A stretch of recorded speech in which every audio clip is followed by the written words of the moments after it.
खाली मिली सुन ल व्यवस्था।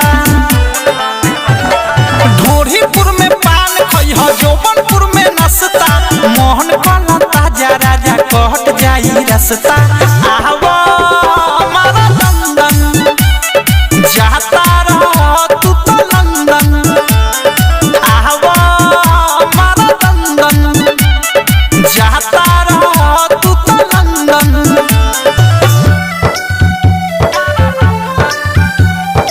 म्यूजिक बाय विकेश भोजपुरिया।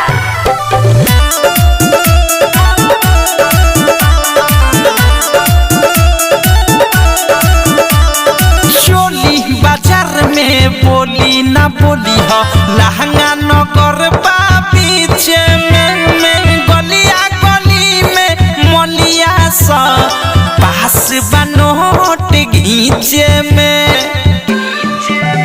अरे चोली बाजार में बोली ना बोली हो, लहंगा नगर बा पीछे में गलिया गली में मलिया सा पास बनोट घींचे में।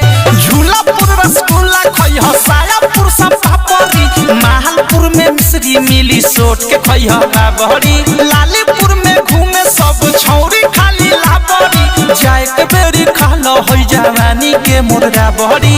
आवा हमारा लंदन जाता रह तू तो लंदन, आवा हमारा लंदन जाता रह तू तो लंदन।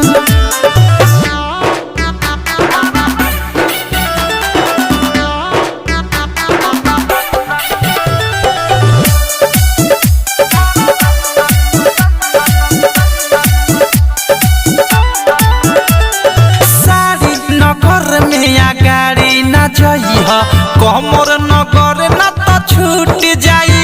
ई जांग नगर में धांग के मारी ए राजा मुहरा उर फूट जाई। और सारी नगर में गाड़ी न जइह, कमर नगर न तो छूट जाई।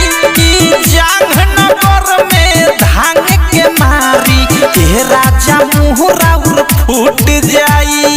पेट नगर में लेट न करिह, लोगों हाथ के ढीठ बा, आगापुर से पाछा अइब चौके एगो पीठ बा।